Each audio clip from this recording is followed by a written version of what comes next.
बात करें अब दसम भाव की, तो दसम भाव हमारा होता है कार्य क्षेत्र। हम नौकरी करें या व्यापार करें, इसका विचार हम दसम भाव से करते हैं। तो दसम भाव में जब पितृदोष बनेगा तो सबसे ज़्यादा ये तकलीफ देह पिता को होता है। साथ ही साथ हमको भी ये कष्ट देता है। जब कार्य व्यापार नौकरी में किसी में सफलता नहीं मिल पाएगी तो ऐसे व्यक्ति को मानसिक अशांति बहुत ज़्यादा रहती है। यहाँ पर पिता के लिए कष्ट, माँ के लिए विशेष कष्ट। साथ ही साथ ऐसे व्यक्ति यदि नौकरी करते हैं तो बार बार उनका ट्रांसफ़र हुआ करता है।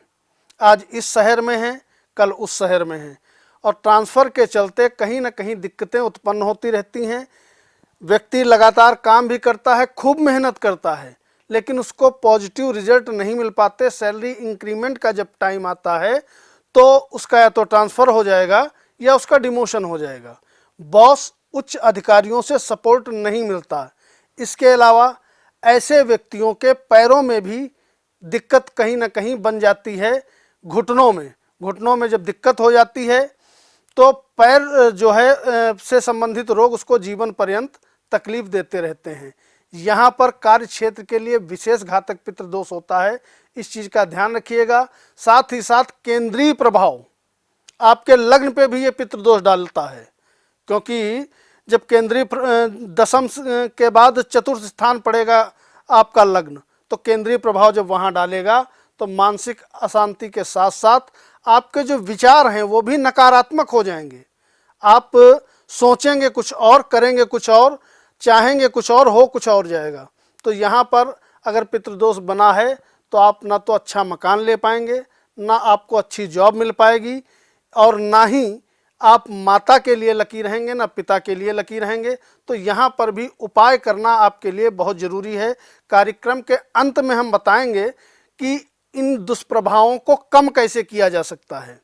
कुल मिला के अगर यहाँ पे पितृदोष बना है तो आप उपाय अवश्य करिए। जी हाँ, बिल्कुल आचार्य जी, बिल्कुल बताएंगे कि कैसे कौन सा सटीक उपाय है जिसको करके पितृदोष को समाप्त किया जा सकता है।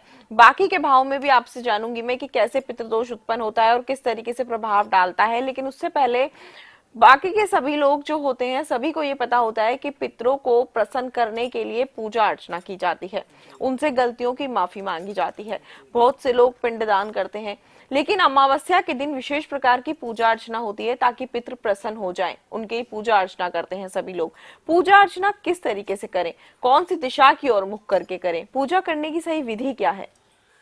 पितृदोष यदि आपकी कुंडली में बना हुआ है, किसी भी भाव में बना हुआ है और आपको पूरी जानकारी नहीं है, तो आप एक कॉमन सा उपाय कर सकते हैं। अमावस्या के दिन से शुरू करें या आप शनिवार के दिन से शुरू करें। प्रतिदिन एक सरसों के तेल का दीपक अपने किचन में जलाएं, और जो दीपक की लौ है वो दक्षिण दिशा में या पश्चिम दिशा में होनी चाहिए। ये भी ध्यान रखें कि दीपक मिनिमम 24 मिनट जरूर जलना चाहिए, क्योंकि शास्त्रों में 24 मिनट दीपक का जलना अनिवार्य माना गया है। तभी आप पूर्ण रूप से लाभ ले पाएंगे। यह दीपक जितने ज्यों-ज्यों ये उपाय आपका पुराना होता चला जाएगा, पितरों का आशीर्वाद आपको प्राप्त हो जाएगा और कहीं ना कहीं आपको बेनिफिशियल रिजल्ट्स मिलने लगेंगे। तो ये ध्यान रखिएगा, ये उपाय आप अवश्य करें। 11वां भाव हमारी जो है सोर्स ऑफ इनकम का होता है। जीवन में हम कितना धन अर्जित करेंगे, ये जानने के लिए कुंडली का 11वां भाव हमें देखना होता है। इसके अलावा हमें 11वें भाव से ये भी हमारे जो घुटने हैं, घुटने के नीचे का जो हिस्सा है पैर का, जिसको फीली भी कहते हैं, ये भी देखा जाता है कुंडली में। तो यदि सोर्स ऑफ इनकम का भाव पीड़ित हो जाएगा तो ऐसे व्यक्ति धन कमाई के जो स्रोत हैं वो सारे बंद हो जाते हैं। कभी कमाई होगी तो कभी बिल्कुल नहीं होगी। ये एक प्रकार का दरिद्र योग भी आप कह सकते हैं, एक प्रकार का दरिद्र योग बन जाता है। जब आपकी सोर्स ऑफ इनकम कमज़ोर होगी तो जाहिर सी बात है पैसा आप बचा नहीं पाएंगे। यहाँ पर अगर पितृदोष बन जाएगा तो संतान होने में भी विशेष आपको दिक्कतों का सामना करना पड़ेगा। पंचम भाव हमारा बुद्धि का होता है और 11वें भाव में जब पितृदोष बनेगा तो यहाँ बैठा ग्रह पंचम भाव को प्रभावित करेगा। तो पंचम भाव को प्रभावित करेगा तो मानसिक अशांति तो आपको रहेगी ही रहेगी। अगर संतान किसी शुभ योग के चलते हो भी जाए तो वैचारिक मतभेद जीवन पर्यंत संतान से बने रहते हैं। साथ ही साथ पंचम भाव हमारे पेट का भी होता है, हार्ट का भी होता है। तो यदि पंचमेश मजबूत नहीं है तो ऐसे में हार्ट अटैक के योग हो जाना या बुद्धि भ्रमित हो जाना, पेट संबंधित हमेशा रोग बने रहना, इस तरीके की संभावना बन जाती है। तो पंचम भाव पर दृष्टि जब इनकी पड़ेगी तो काफी ये खतरनाक योग बनेगा। तो ऐसे में आप एकादश के स्वामी को मजबूत करिए, पंचमेश को मजबूत करिए, और जो ग्रह कारक हो पितृदोष बना रहा है उसको आप मजबूत करिए, और जो अकारक ग्रह हो उससे संबंधित वस्तुओं का दान करके आप लाभ प्राप्त कर सकते हैं। बात करते हैं अंतिम भाव की, 12वें भाव की। यदि कुंडली के 12वें भाव में पितृदोष बन जाए तो क्या दिक्कत होगी? तो आपका जो धन है वो व्यय होता रहेगा। आप कमाएंगे 2 रुपया, खर्चा बना रहेगा 4 रुपये का। दूसरी चीज, यहां पर जब पितृदोष बनेगा तो कोर्ट कचहरी और अस्पतालों के चक्कर आपके खूब लगेंगे। यानी कि यहाँ पे बैठे ग्रह आपको समय समय पे धन हानि जो आपकी कराएंगे वो कोर्ट कचहरी पे कराएंगे, वाद विवाद पे कराएंगे, अस्पतालों में मतलब दवाइयों पे कराएंगे। साथ ही साथ यहाँ पर बना हुआ पितृदोष मामा मामी के लिए भी विशेष कष्टकारी हो जाता है।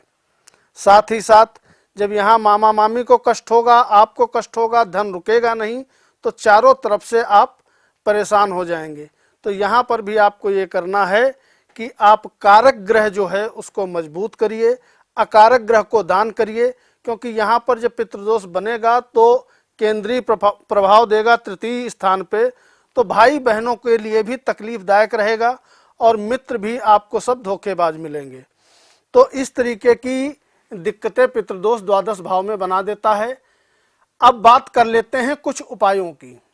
तो जैसा कि मैंने एक बार बताया था, दोबारा मैं बता दूं, यदि आपकी कुंडली में पितृदोष बना है तो एक आप नियम बना लीजिए, शनिवार से या अमावस्या से ये उपाय शुरू करिए। अपने किचन में दक्षिण और पश्चिम का जो कोना हो वहाँ पे एक सरसों तेल का दीपक सूर्यास्त के बाद जलाएं। शर्त यही है कि वो दीपक 24 से 25 मिनट जलना चाहिए। दूसरा उपाय आप ये कर सकते हैं कि जब इन ग्रहों की दशा शुरू हो, जैसे शनि का राहु का पितृदोष बना है, तो जब इनकी दशा, महादशा, अंतरदशा या प्रत्यंतर दशा, कोई भी एक दशा शुरू हो जाए, तो ऐसे में आप बच्चों को किताबें बांटें, अनाथ आश्रम के बच्चों को, या खाने की सामग्री बांटें। इससे भी मैंने देखा है बहुत ज़्यादा लाभ होता है। और इसके अलावा यदि हो सके तो आप त्रिपिंडी श्राद्ध एक बार अवश्य करें, तो उससे बहुत बड़ा लाभ होता है पितृदोष में, और आपके सभी काम धीरे धीरे स्टेप वाइज बनने लगते हैं। इसके अलावा समय समय पे कोढ़ियों को भी आप यदि खाना देते हैं तो इससे राहु बहुत प्रसन्न होता है। यदि राहु ने पितृदोष बना के रखा है तो आप कोशिश करें कि अधिक से अधिक कोढ़ियों की सेवा करें। कोई ऐसा आश्रम आप ढूंढ लें जहाँ पे कुष्ठ रोगी हों, तो वहाँ पर उनको खाने पीने की सामग्री आप प्रोवाइड कराएं, या जो भी आपसे हो सके यथासंभव आप हेल्प करें। इससे आपको बहुत बड़ा लाभ होगा, क्योंकि पितृदोष जब बन जाता है तो कहीं ना कहीं पूरा जीवन ही हमारा प्रभावित हो जाता है। इस चीज का आप ध्यान रखें, उपाय करें, आपको जरूर लाभ होगा। फिलहाल इतना ही, आपसे होगी फिर से मुलाकात अगले एपिसोड में। तब तक के लिए मुझे भी दीजिए आज्ञा। हर हर महादेव।